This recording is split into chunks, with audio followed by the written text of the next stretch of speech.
I'm Cassandra Mitchell, 28, watching my phone light up from a cafe in Portland. 2 years ago, I won $620, 0 inches the lottery. When my parents demanded I give half to my golden child sister Amber, I faced an impossible choice: surrender my financial freedom or lose my family. I chose a third option. I disappeared completely. They gave me an ultimatum I couldn't accept, so I vanished with every penny of my winnings. They still don't know where I am, and that's exactly how I intend to keep it. Before I dive into my story, I'd love to know where you're watching from. Drop your location in the comments below and hit those like and subscribe buttons if you've ever had to make a difficult choice to protect yourself. Trust me, what happened next in my story will show you sometimes the hardest decisions lead to the greatest freedom. Growing up in our middle-class, suburban Michigan home, the difference in how my parents treated me versus my sister was as subtle as a sledgehammer. Diana and Robert Mitchell never explicitly said they favored my younger sister Amber, but their actions screamed it louder than words ever could. From our earliest years, Amber received brand new clothes while I wore hand-me-downs, despite being the older sister. My parents justified it by saying, "Cassie doesn't mind, she's so practical," as if my practicality was an invitation to treat me as an afterthought. When I turned 16, I received a used bicycle while Amber got a car for her 16th birthday 2 years later. The explanation: Amber has more social obligations. The disparity went beyond material things. I still remember the hollow feeling in my chest when I looked into the audience during my high school debate championship and saw 2 empty seats where my parents should have been. That same weekend, my mother took a day off work to drive Amber to a routine dentist appointment. "Your sister gets nervous," Mom explained when I confronted her about missing my debate. "Besides, you're so independent, Cassie."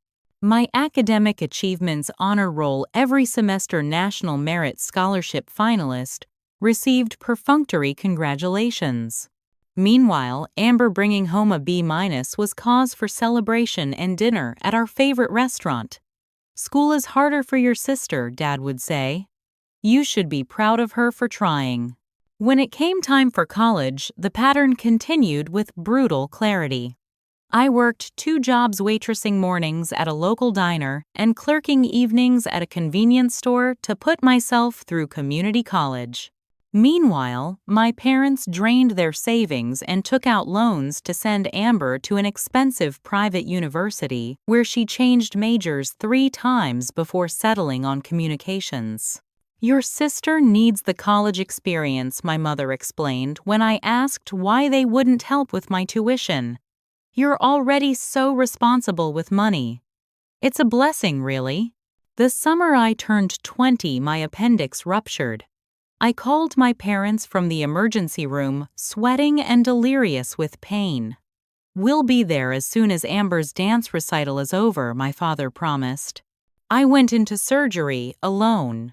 When they finally arrived 4 hours later, my mother's first words weren't about my condition, but how proud they were of Amber's solo performance. That was the moment something broke inside me. I realized I would never be a priority in my own family. 2 weeks after my recovery, I moved out of the family home into a tiny studio apartment that ate half my monthly income. Even then, I maintained a relationship with my family, calling weekly, attending Sunday dinners when invited, buying thoughtful Christmas and birthday gifts I could barely afford. Despite working full-time, I finished my associate's degree, then slowly worked toward a bachelor's in business administration through night classes. My parents never asked about my studies. When I finally graduated after 6 years of working and studying, they attended the ceremony but left early because Amber had a date. By 28, I had settled into a routine. I worked as an administrative assistant at a small accounting firm, lived in a modest 1-bedroom apartment, and had accepted that my relationship with my family would always be unbalanced. I maintained contact out of obligation more than affection, calling my mother every Sunday and joining family gatherings once a month. I never expected things to change. I certainly never expected to win the lottery. And I definitely never imagined it would be the catalyst that finally forced me to recognize that the emotional scraps I'd been accepting weren't worth the price of admission to my own family. I've never been a gambler. Growing up, watching every dollar, I developed a cautious relationship with money. But I did allow myself one small indulgence: a single lottery ticket purchased on the first of every month. A $5 ritual that felt like buying a day's worth of daydreams. April 15th started like any other day. I checked my email, made coffee, and remembered the lottery ticket tucked into my wallet. I pulled up the lottery website while absently stirring my oatmeal, expecting the usual disappointment. The numbers matched. All 6 of them. I dropped my spoon-splashing oatmeal across my keyboard. I checked again. And again. Then I Googled what to do if you win the lottery with trembling fingers. The jackpot wasn't headline-making, huge $850,000 before taxes, but after the government took its share, I was left with $620,000, more money than I had ever imagined possessing. More than enough to change my life. Following advice from countless financial articles, I told no one at first. I signed the back of my ticket, photographed it, and locked it in my apartment safe. I took a personal day from work and met with a financial advisor recommended by one of the accountants at my firm. Most lottery winners go broke within 5 years, he warned, sliding a spreadsheet across his desk. Let's make sure you're not one of them. The plan we developed was conservative: invest 70% in a diversified portfolio, set aside 15% for taxes, use 10% to pay off my student loans and credit card debt, and keep 5% for modest quality of life improvements, a slightly better apartment, a reliable used car to replace my 15-year-old Honda with 2,000,000 miles on the odometer. For a week, I savored my secret. I worked my regular hours, ate my regular meals, but went to bed each night, hugging the knowledge that everything was about to change. Not extravagantly, I had no desire for mansions or sports cars, but fundamentally, for the first time in my life, I would have security. Then came the question of whether to tell my family. Part of me wanted to keep the win to myself. Years of being treated as an afterthought had built a protective wall around my heart. But another part, the part still hungry for approval, for acknowledgement, wanted them to know. Maybe this would finally make them see me. After careful consideration, I decided honesty was best. I invited my parents and Amber to dinner at a mid-range steakhouse, nicer than our usual family gatherings, but not suspiciously extravagant. "I have some news," I said after our entrees arrived. My heart pounded as 3 pairs of eyes turned toward me with mild curiosity. "I won the lottery last week," I continued, my voice steadier than I felt. "After taxes, about $620,000. The silence lasted 3 seconds before erupting into chaos. My mother gasped. My father's fork clattered against his plate. Amber's mouth opened and closed without sound. "Our Cassie A. lottery winner." My father recovered first, his expression morphing from shock to something calculating that made my stomach tighten. "Well, isn't that something?" "Oh, honey." My mother reached across the table to squeeze my hand. "That's wonderful news. Isn't it wonderful, Robert?" "Sure is," he agreed, cutting his steak with renewed vigor. "Smart girl like you will handle it well. Not like those fools you hear about blowing it all on fancy cars and such." Amber had yet to speak. Her face had settled into the tight smile she wore in family photos when I received rare praise. "Congratulations," she finally said, voice flat. "Some people have all the luck." "It's not about luck," I replied carefully. "I've bought a ticket every month for years." Still, she countered, "Some of us work hard and get nowhere, while others just have things fall into their lap." Our father cleared his throat. Now let's not start that. We're all happy for Cassie. He turned to me. Have you thought about what you're going to do with all that money? I outlined my financial plan, emphasizing the investments and modest practical expenses. As I spoke, I noticed the exchange of glances between my parents. That's certainly sensible, my mother said when I finished. But surely you'll help the family too. The family, I echoed. Well, your sister has those student loans, she continued. And your father and I aren't getting any younger. Our retirement fund took a hit in the last recession. I haven't made any decisions about gifts yet, I said carefully. Gifts, my father's eyebrows rose. Family takes care of family, Cassie. It's not about gifts. Amber leaned forward. Must be nice to have your college debt vanish overnight while the rest of us struggle. The conversation moved on to safer topics, but an undercurrent of tension remained. As we left the restaurant, my mother hugged me and whispered, "We should talk about this more when you've had time to think." I drove home with a sense of unease pooling in my stomach. The excitement of my win had dimmed, replaced by a familiar anxiety. In the quiet of my apartment, I wondered if I'd made a mistake in telling them.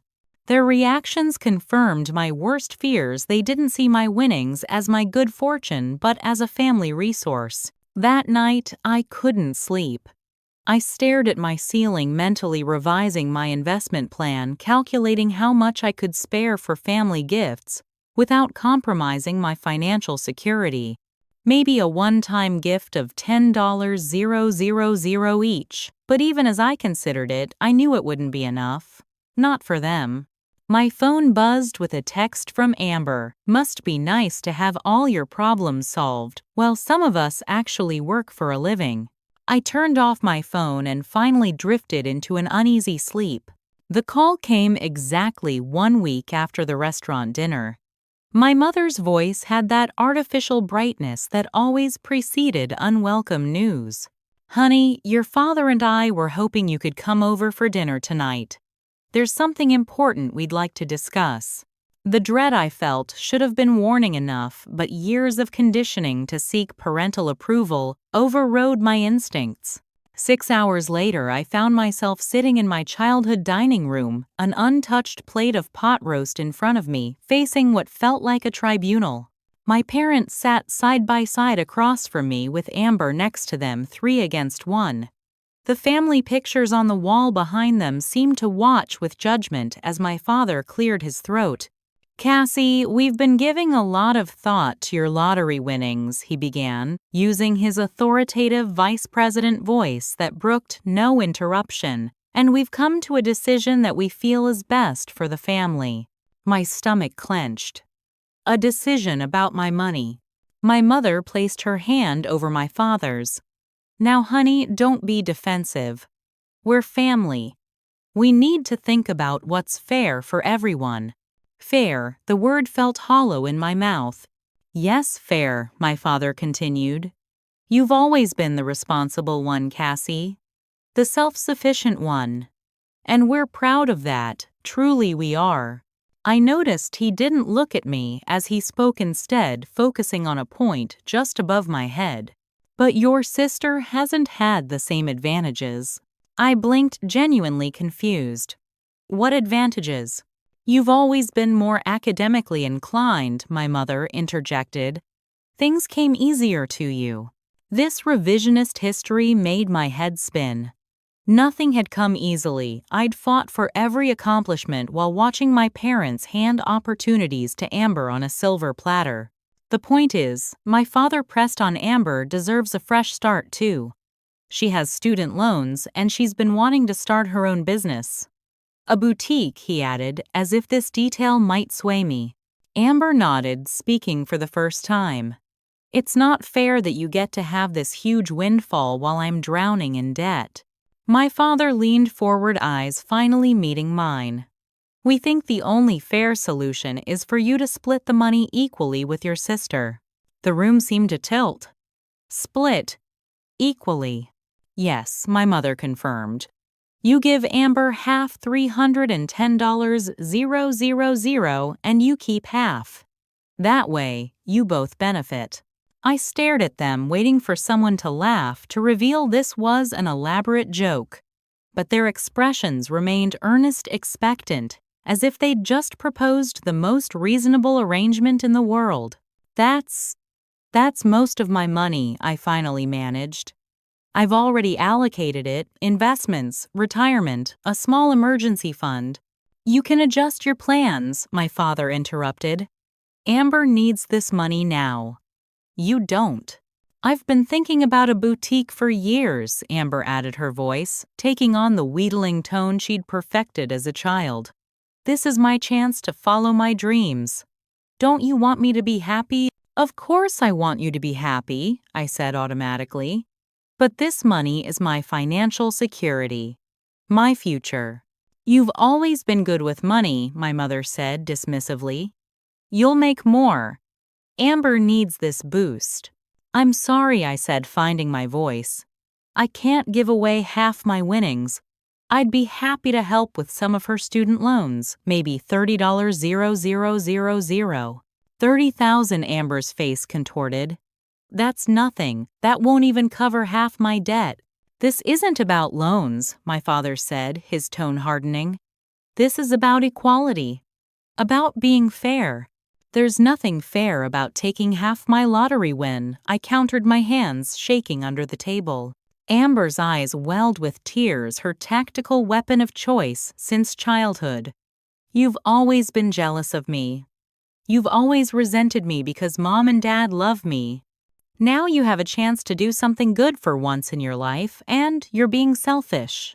My mother reached over to comfort her. There, sweetie. Cassie will do the right thing. She's just processing. My father's expression had turned to granite. This isn't a negotiation, Cassandra.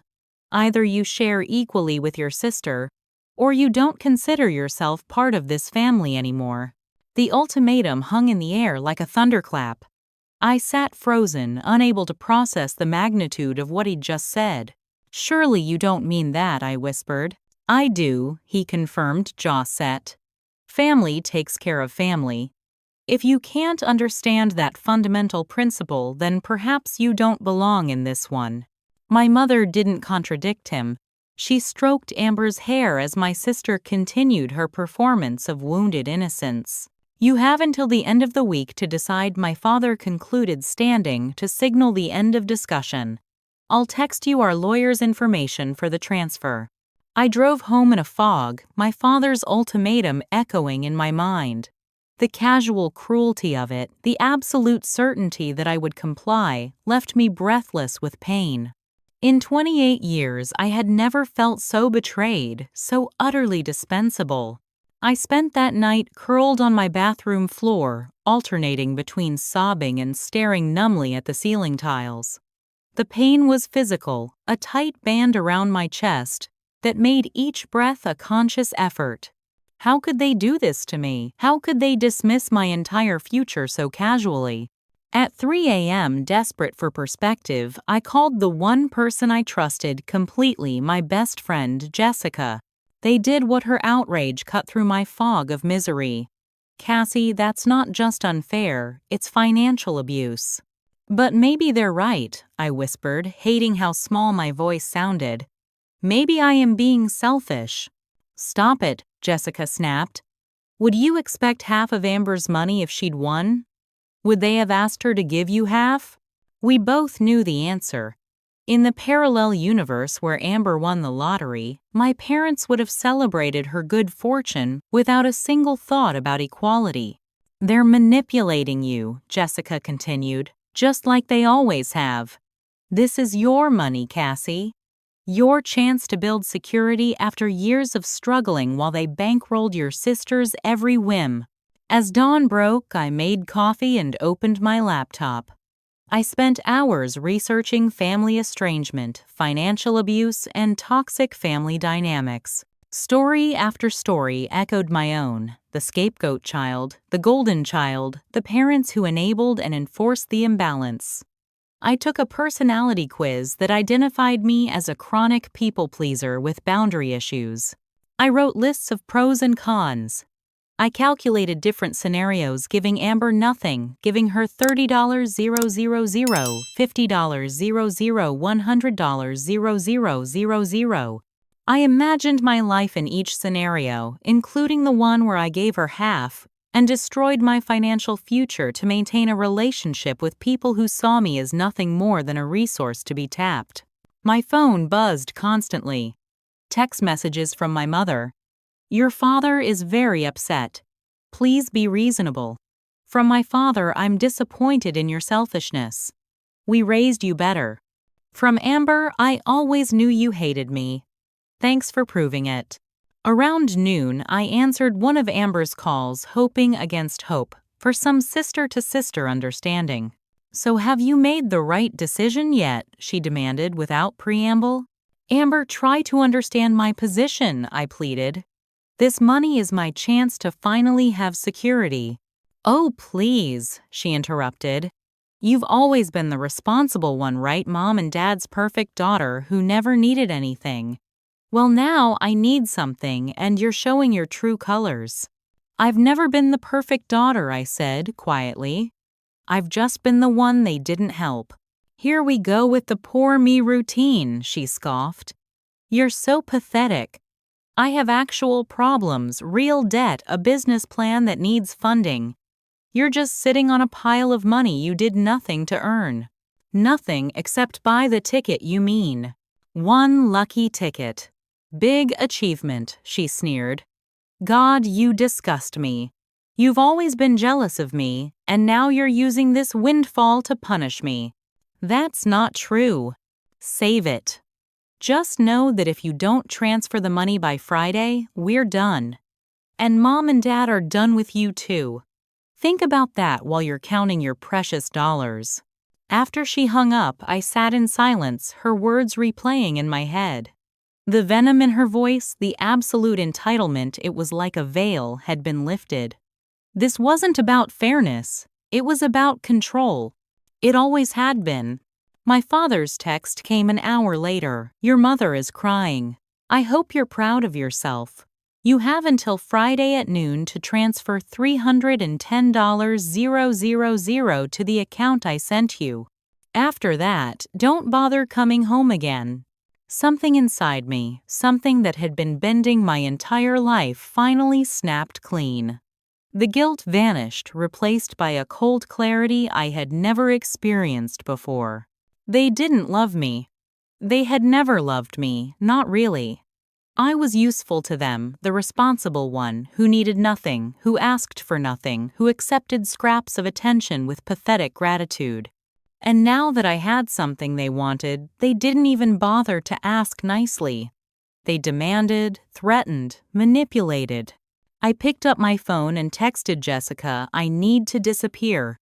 Her response came immediately. What do you need? As sunset painted my apartment walls orange, I made my decision. I wouldn't give them half. I wouldn't give them anything. Not my money, not my guilt, not another minute of my life spent seeking approval that would never come. I would take the third option, the one they never anticipated. I would vanish.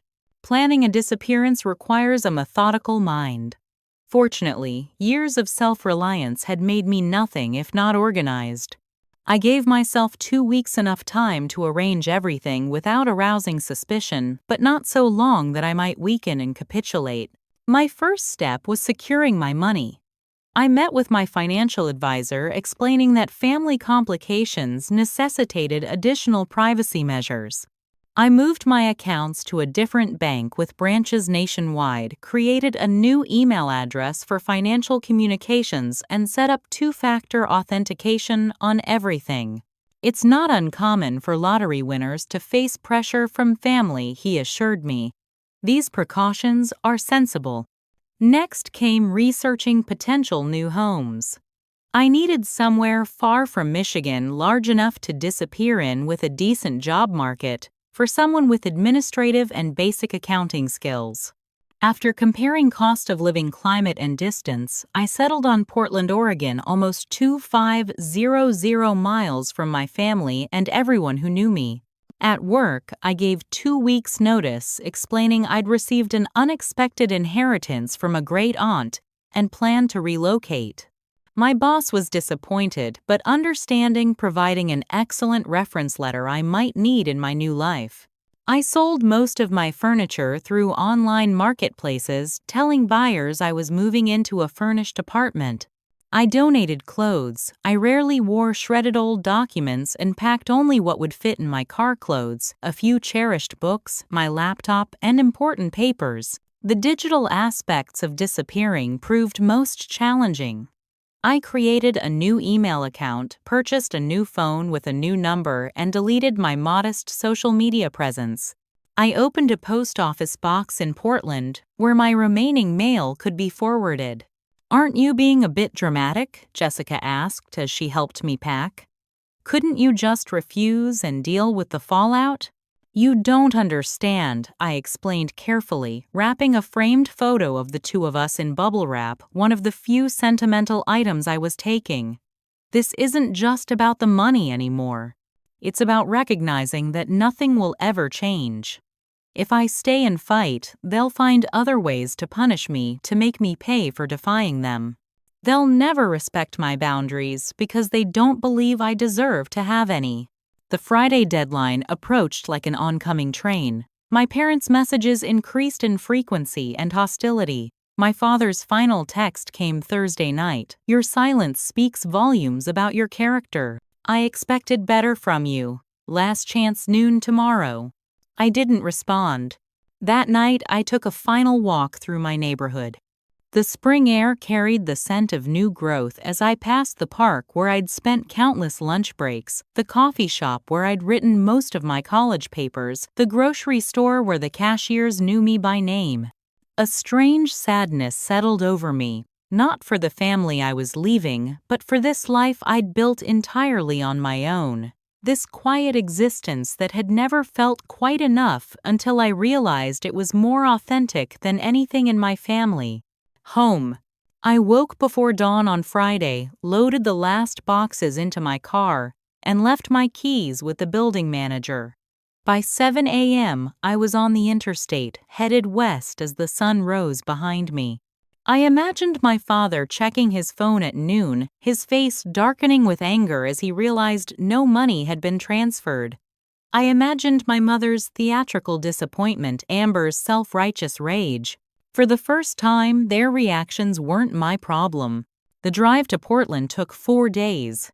I stayed in anonymous roadside motels, paying cash, eating at truck stops and diners. With each passing mile, the tightness in my chest eased.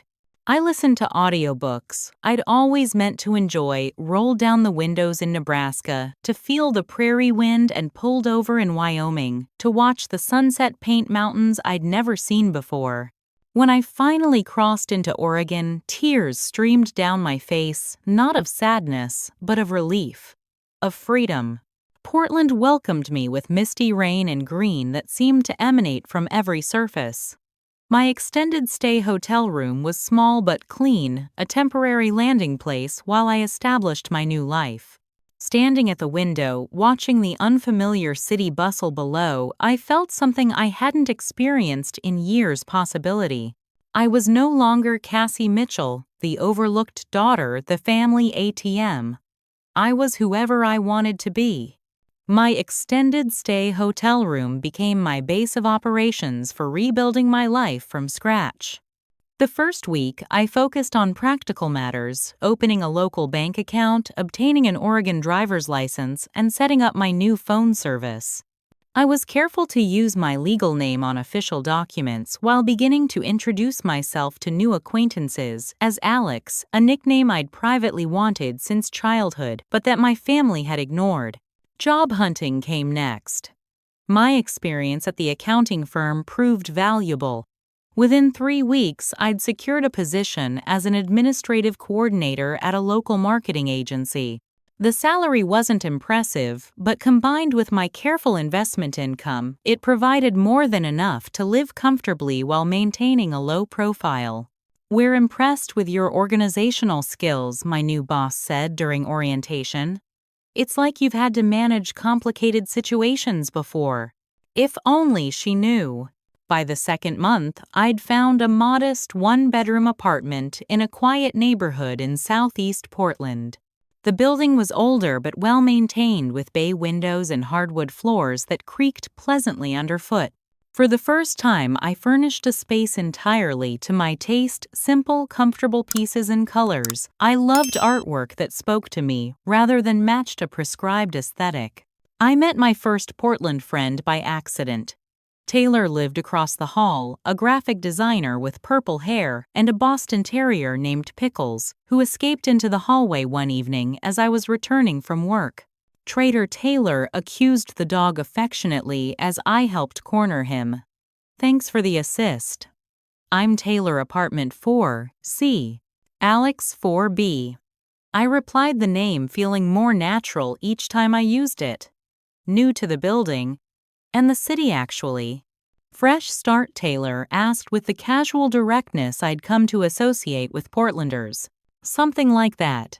Taylor didn't push, instead offering to show me a coffee shop in the neighborhood that didn't cater to tourists.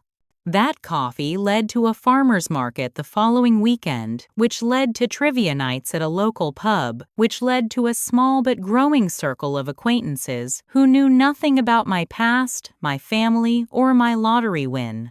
I was careful about social media, setting up new accounts under Alexander Porter with privacy settings maxed and no photos that showed my full face. I connected with new Portland friends, but avoided adding personal details that could be searched. I never mentioned Michigan or my previous life. Despite these precautions, I couldn't help checking in on my family, occasionally viewing their public posts through an anonymous account. What I saw confirmed I'd made the right decision. My mother shared vague booking posts about ungrateful children and the pain only a mother knows. My father, less active online, occasionally appeared in community photos, his face set in the stern expression I knew so well. And Amber. Amber had transformed our estrangement into social currency, posting tearful selfies with captions like "Missing my sister today." Family is everything, and some wounds never heal. The performance was so transparent, it would have been laughable if it weren't so manipulative. In one particularly dramatic post, 3 months after my departure, she wrote, "Another night searching for answers, calling hospitals and police stations. Where are you, sis? Please just let us know you're alive." I knew she'd done no such thing. If they'd filed a missing person report, it would have been easy to find me. I wasn't using a false identity, just a nickname. The reality was that they cared less about my well-being than the narrative they could spin about my absence. 6 months into my new life, I was settling into routines that felt increasingly natural. My job was challenging enough to be engaging, my apartment felt like home, and I'd started taking a business course at the local community college. The first step toward my long-term goal of starting a small online business. I'd begun creating handcrafted journals, something I'd dabbled in as a hobby for years. Evenings and weekends found me at my dining table, carefully binding paper, embossing leather covers, experimenting with designs. Taylor, seeing my work, offered to build me a simple website. "These are beautiful," she said, running her fingers over a marbled paper end sheet. "You could sell these." The idea took root. I set up an Etsy shop with a Portland P.O. box as the return address. My first sale to a stranger, a navy leather journal with constellation patterns embossed on the cover, felt like validation of my new path. Yet for all these positive developments, I couldn't shake the hypervigilance that followed me like a shadow. I checked over my shoulder in grocery stores, startled when someone called out Cassie on the street, never for me, and woke from dreams where my family appeared at my door demanding entry and restitution. The guilt, too, came in waves, not about the money, but about the finality of my break. On my mother's birthday, I stared at my phone for an hour, composing and deleting messages I never sent. During the holidays, I bought a card, addressed it, then tore it to pieces. You don't talk about your family much, Taylor observed one evening as we shared takeout in my apartment. Bad blood.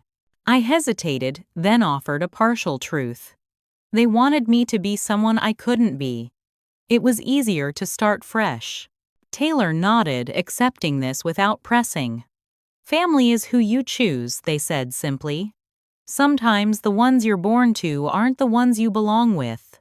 Looking around at my small but personal space, the business I was building, the new connections I was forming, I felt the truth of those words settle into my bones. For the first time since arriving in Portland, I slept through the night without waking to check that my door was locked.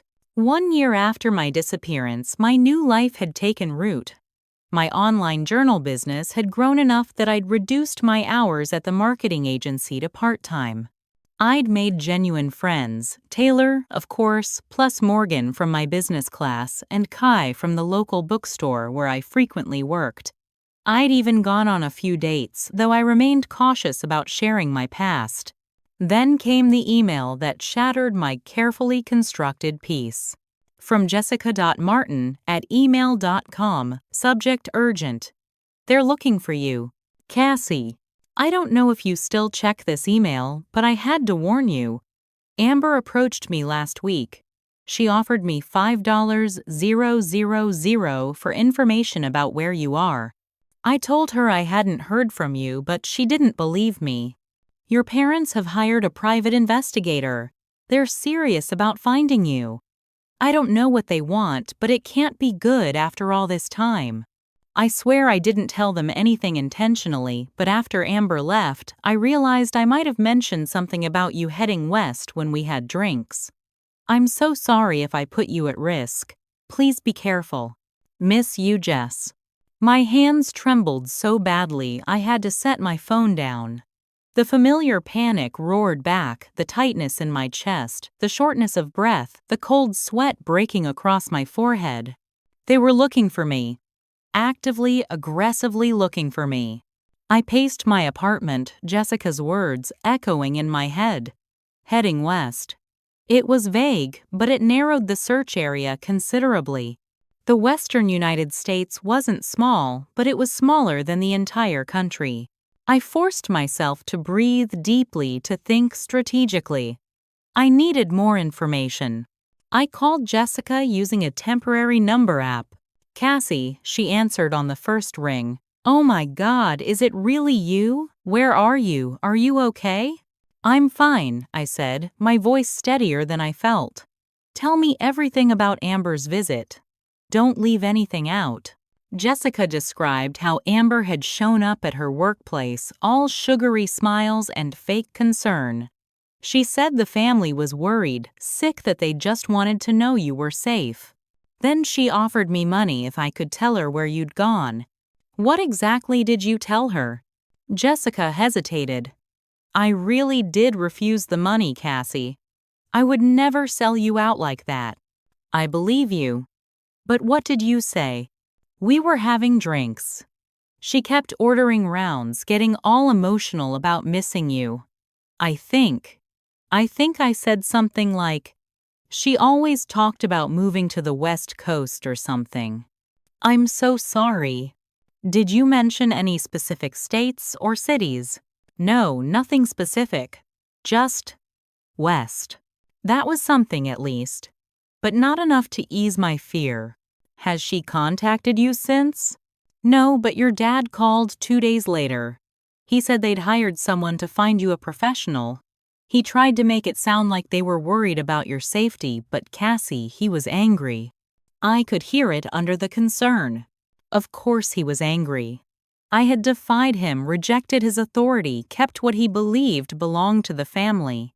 Are they still talking about the money? I asked. That's the thing, they didn't mention it at all. It was all, we miss our daughter and we just want to know she's okay. But it felt off. After hanging up, I called my financial advisor and explained the situation. He helped me add additional security measures to my accounts and investments requiring in-person identification for any major changes or withdrawals. They can't access your money without your authorization, he assured me, even if they somehow find you. But money wasn't my only concern. My carefully constructed peace had been built on distance, physical and emotional. The very thought of confronting my family again made me physically ill. That night, I couldn't sleep. Every noise in the building startled me awake. By morning, I'd made a decision I needed to move again. I gave notice at my apartment, citing a job opportunity in another neighborhood. I found a new place across town, smaller, but in a secure building with key card access. I informed the post office of another address change, updating my driver's license and other official documents. As I packed, Taylor helped sort through what to keep and what to sell. You never really unpacked some of these boxes from your last move, they observed, pointing to containers still sealed with Michigan packing tape. I guess part of me knew this wasn't permanent, I admitted. The day before my move, scrolling through social media on my anonymous account, I discovered something that sent ice through my veins. My parents had created public missing person posts about me, complete with my photograph and last known location. Our beloved daughter Cassandra disappeared 1 year ago, my mother wrote. We are sick with worry and desperately seeking information about her whereabouts. Please share to help bring our family back together. The comments section overflowed with sympathy and prayers. Friends from high school I hadn't spoken to in years expressed shock and concern. Former colleagues promised to keep an eye out. It was a masterclass in manipulation, crafting a narrative that positioned them as victims while mobilizing a network of strangers to hunt for me. Scrolling further, I found Amber had upped her game. Her Instagram now featured a highlight reel titled, "Finding Cassie," full of tearful videos and childhood photos.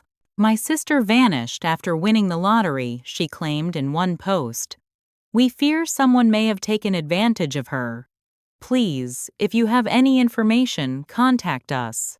We just want to know she's safe. The calculated dishonesty of it all made me physically sick. They weren't concerned about my safety, they were angry I'd escaped their control and taken what they believed should be theirs. That night, I did something I hadn't planned. I visited the courthouse and filed paperwork to legally change my name. Alexandra Porter would no longer be just a nickname, it would be my legal identity. As I signed the forms, I felt a strange mix of grief and liberation. Cassandra Mitchell, the dutiful daughter, the family doormat, the perpetual disappointment, was fading away. Alex Porter, independent, cautious, resilient, was taking her place. It's not running away, I told myself as I drove to my new apartment across town. It's running towards something better. 18 months after leaving Michigan, my new life as Alexandra Porter had taken root more deeply than I could have imagined. My online journal business had grown enough to become my primary income. I'd terminated my employment at the marketing agency to focus on crafting and selling my increasingly popular designs, which now included personalized planners and specialty notebooks for writers. I'd moved into a comfortable routine in my new apartment, made genuine friends, and even begun cautiously dating Ryan, a kind-eyed graphic novelist I'd met at a local artisan fair. For the first time in my adult life, I felt truly secure financially, emotionally, and socially. The persistent anxiety about being discovered had faded to a background hum, present, but no longer controlling. I maintained my precautions, limited social media, no connections to my past life, careful privacy settings, but I no longer jumped at shadows or scrutinized every unfamiliar face on the street. Which is why the call from a number with a Michigan area code caught me completely off guard. I almost didn't answer. My finger hovered over the decline button, heart suddenly racing. But curiosity, or perhaps some residual pull from my past, made me accept the call. "Hello," I said cautiously. Cassie, is that you? The male voice was familiar but not immediately identifiable. Who is this? I countered already, reaching for my laptop to check for any unusual activity on my accounts. It's Michael, your cousin Michael. Please don't hang up. Michael Harrison. My mother's sister's son, 5 years older than me. We'd never been close, but unlike the rest of the family, he'd never been actively unkind either. He'd moved to Chicago after college, and I'd only seen him at occasional family gatherings. How did you get this number? My voice sounded strange in my ears, Cassie's voice, not Alex's. A mutual friend from college, Ben Williams. I ran into him at a conference. He mentioned he thought he saw you in Portland when he was there for a wedding. It took some digging to find your number. I silently cursed. Ben had been a casual acquaintance at best, someone I'd had a few classes with. I hadn't thought to worry about such distant connections. What do you want, Michael? To talk, that's all. His voice softened. The family's been going crazy, Cassie. Your parents have hired private investigators, filed missing person reports. They're convinced something terrible happened to you. Nothing terrible happened to me, I replied. I left. By choice. A pause. Because of the lottery money. Because of what the lottery money revealed about my place in the family, I corrected. Another pause. I'd like to hear your side.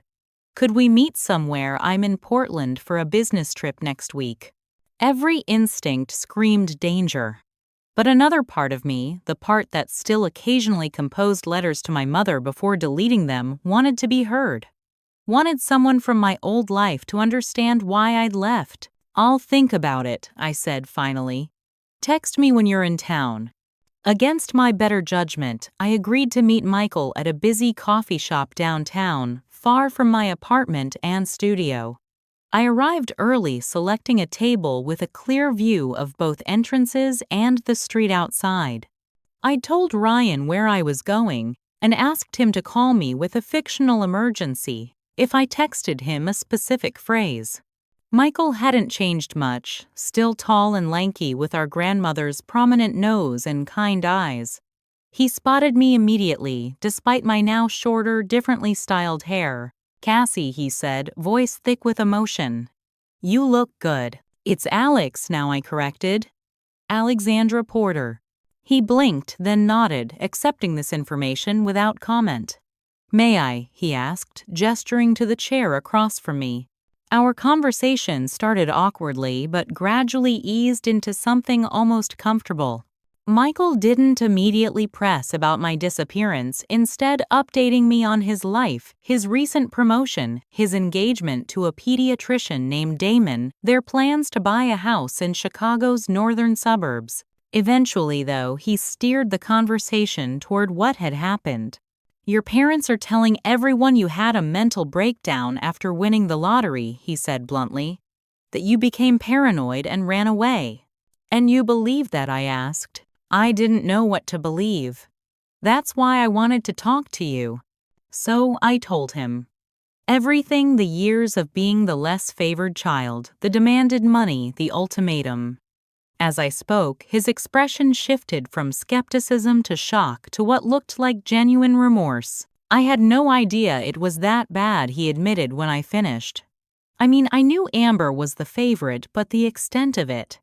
He shook his head. I'm sorry, Alex. I should have seen it.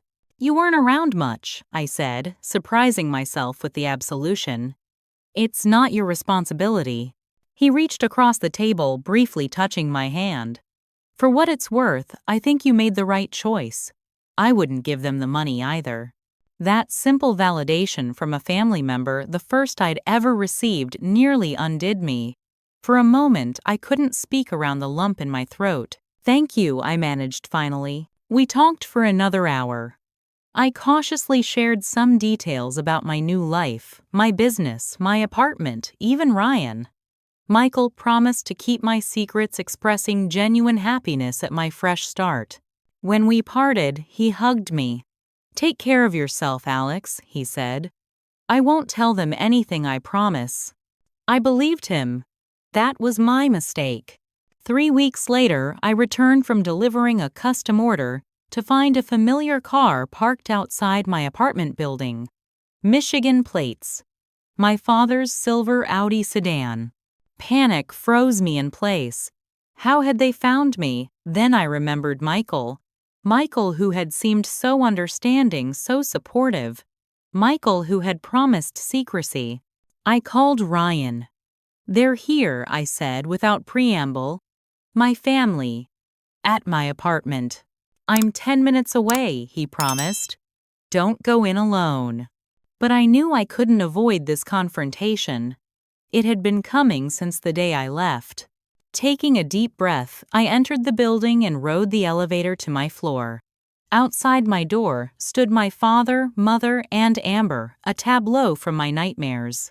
"Cassandra," my father said, his voice a mixture of anger and false concern. "You've led us on quite a chase." "How did you find me?" I asked, though I already knew. "Michael was worried about you," my mother replied, her eyes running over my appearance with visible disapproval. "He thought we should talk." "There's nothing to talk about," I said, my voice steadier than I felt. "Please leave." Amber stepped forward, her expression shifting quickly to wounded innocence. "Cassie, we've been so worried. How could you disappear like that? We thought you were dead." "You thought I was withholding money you believe you're entitled to," I corrected. "Is that what this tantrum has been about?" My father's voice rose. "The money we were trying to help your sister to be fair." "Fair would have been supporting both your daughters equally throughout their lives," I replied. "Not just expecting the successful one to bankroll the favorite." My mother gasped. "That is not true. We've always loved you both the same." A door opened across the hall. My neighbor, Mrs. Chen, peered out, concerned by the rising voices. "Everything okay, Alex?" she asked. "It's fine, Mrs. Chen." Some people were just leaving." "We are not leaving without resolving this," my father insisted, his face reddening. "You owe your sister." "I don't owe anyone anything," I interrupted. "Especially not half my lottery winnings." Amber's facade cracked. "You selfish bitch. You've always been jealous of me. Always competing for attention. And now you're hoarding money you don't even deserve." "Deserve?" I echoed. "I bought the ticket. I claimed the prize. I paid the taxes. It's my money, Amber." "You abandoned your family," she shrieked. "Do you know what you've done to Mom, to Dad? To me, I had to postpone my wedding because Mom was too depressed to help plan it." The elevator doors opened and Ryan emerged, his tall frame tense with concern. He moved immediately to my side. "Everything okay?" he asked, eyes never leaving my family. "No," I admitted. "These people were just leaving." "We are your parents," my father said, his voice dropping dangerously. "You don't get to dismiss us like service workers." "Actually, I do," I replied, finding strength in Ryan's presence. "This is my home and you're trespassing. Leave now or I'll call the police." My mother began to cry loud, theatrical sobs. "After everything we've done for you, what exactly have you done for me?" I asked, genuine curiosity in my voice. "Name one significant sacrifice you've made for my happiness." The silence that followed was answer enough. "I'm calling security," Ryan said, pulling out his phone. "This isn't over," my father warned, finally backing toward the elevator. "We can take this to court. Familial obligation is not a legal concept." I finished for him. I checked. Thoroughly. As the elevator doors closed on their angry, disbelieving faces, the adrenaline that had sustained me drained away. I sagged against Ryan, trembling. "They found me," I whispered. "They actually found me." "And you stood your ground," he replied, holding me steady. "I'm proud of you." That night, after filing an incident report with building security and changing the locks on my apartment, I lay awake replaying the confrontation. Despite the fear and anger, something fundamental had shifted. For the first time, I had faced my family not as the perpetual disappointment seeking approval, but as an independent adult with boundaries they could not cross. They had come expecting to find Cassie Mitchell. Instead, they had met Alexandra Porter. And Alexandra Porter was nobody's doormat. 2 years after winning the lottery, 2 years since I'd disappeared from my family's life, I stood in the doorway of my new studio space in downtown Portland, keys in hand, watching the morning light stream through the tall windows. The space was modest but perfect: exposed brick walls, maple floors, built-in shelves for displaying my handcrafted journals and planners. Porter paper and binding read the discreet sign by the door, my business name, my chosen name, my new identity made tangible in gold leaf lettering. My online business had grown steadily, gaining attention from stationery blogs and craft magazines. I'd expanded my product line to include custom wedding guest books and business planners, hired part-time help for order fulfillment, and now finally opened this small storefront and workshop where customers could browse my creations and place custom orders in person. The lottery money had made this possible, not through extravagant spending, but through the security it provided. I'd invested wisely, living modestly, while using small portions of my returns to grow my business organically. Unlike the horror stories of lottery winners going broke, my financial advisor proudly reported that my net worth had actually increased since the win. "You've beaten the curse," he'd joked during our last quarterly review. "You're the anti-cautionary tale." The confrontation with my family 6 months earlier had left lingering anxiety, but also unexpected strength. I'd finally spoken my truth to them, not in anger or hurt, but in calm certainty. I'd established boundaries they could not cross and demonstrated willingness to enforce them. They hadn't contacted me since that day, though I occasionally checked their social media through anonymous accounts. The public narrative had shifted.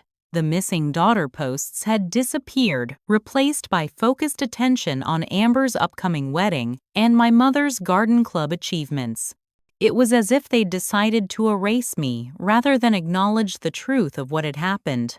This erasure, once my greatest fear, now felt almost like a gift. Freedom. Therapy had helped enormously. After the confrontation, I'd finally sought professional help for the anxiety and hypervigilance that had followed me to Portland. Dr. Hayes specialized in family trauma and boundary setting, 2 areas where I needed significant guidance. "You're describing classic scapegoat dynamics," she'd explained in one early session. Families with narcissistic patterns often designate one child to absorb blame and provide resources, while elevating another as the golden child who can do no wrong. "So it wasn't in my head," I'd said, the validation bringing unexpected tears. "Not at all. Your response, creating physical distance, is actually quite healthy given the circumstances." Week by week, I'd unpacked the patterns of my childhood, the ways I'd internalized messages of unworthiness, the people-pleasing behaviors I'd developed to earn scraps of approval. I learned to identify unhealthy dynamics in current relationships and to set boundaries without guilt. I practiced saying no without offering explanations or apologies. Most importantly, I began to understand that my worth wasn't tied to what I could provide for others, a revolutionary concept for someone raised to be useful rather than loved. Ryan had been steadfast throughout this journey. Our relationship had deepened, gradually built on mutual respect and genuine interest, rather than need or obligation. He'd witnessed my worst moments, the panic attacks after my family's appearance, the nightmares that followed without judgment or impatience. "Family is who treats you like family," he'd said one night as we cooked dinner in my apartment. "DNA is just chemistry." My chosen family had expanded beyond Ryan to include Taylor and their partner Zoe Morgan from my business class, who now helped with my social media marketing, and Kai, who had become my closest confidant. We celebrated holidays together, supported each other through challenges, shared ordinary moments that built into something extraordinary: trust. One morning, checking my post office box, I found an envelope with a Michigan return address, my father's handwriting. My first instinct was to throw it away unopened. Instead, I brought it to Dr. Hayes, who helped me decide whether reading it served my healing process. "There's no wrong choice here," she assured me. "Reading it doesn't obligate you to respond or re-engage." The letter inside was brief, written on my father's personal stationery. "Cassandra, I've written and discarded a dozen versions of this letter. Your mother doesn't know I'm writing. Neither does Amber. What happened with the lottery money was wrong. The way we treated you not just then but for years before was wrong. I won't offer excuses. At 61, I'm too old to hide behind self-deception. I don't expect forgiveness. I don't even expect a response. I just needed to acknowledge the truth that I've been avoiding. We failed you as parents. I failed you as a father. Your mother still struggles to see it. Amber refuses to discuss it at all. She's expecting a baby in August. You'll have a niece. I find myself wondering what kind of grandfather I'll be, and whether I'll repeat the same devastating mistakes. I don't know if you've found happiness where you are. I hope so. You deserve it. Dad. I read the letter 3 times, searching for manipulative undertones or hidden agendas. Finding none, I was left with an unfamiliar emotion: pity. Not forgiveness, not reconciliation, but a distant compassion for a man finally facing his failures too late to repair their damage. I didn't respond. One letter, acknowledging decades of mistreatment, didn't erase the harm or rebuild trust. But I kept it rather than destroying it, a small acknowledgement that people can change, even if relationships can't always be salvaged. The news about Amber's pregnancy stirred complicated feelings.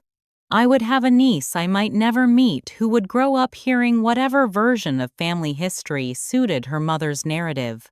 I made a quiet decision to set aside a small trust fund for the child's education anonymously, with no strings attached, accessible when she turned 18.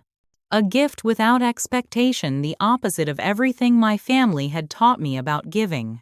2 weeks after receiving my father's letter, I closed on a small craftsman bungalow in a leafy Portland neighborhood, my first home purchase. The down payment came from my business profits rather than my lottery winnings, a distinction that mattered to me more than it would to anyone else. The house needed minor renovations and cosmetic updates, but its bones were solid hardwood floors under worn carpet, original woodwork beneath layers of paint, a deep porch, perfect for morning coffee and evening conversations. Like me, it had good foundations hiding beneath superficial damage. My friends helped me move in, turning the work into a celebration. Ryan assembled furniture while Taylor arranged my kitchen according to their exacting standards.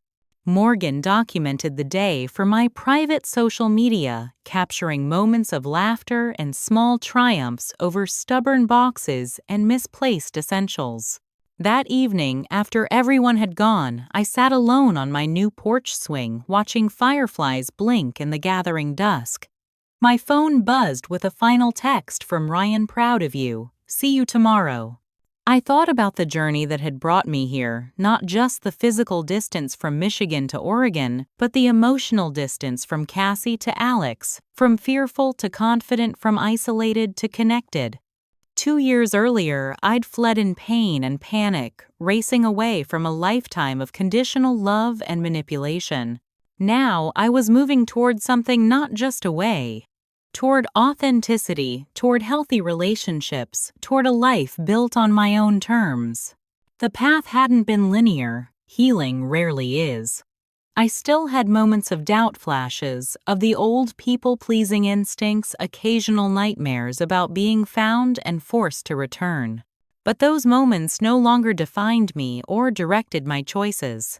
My father's letter sat on my desk inside, a reminder that even toxic family systems can occasionally produce moments of truth.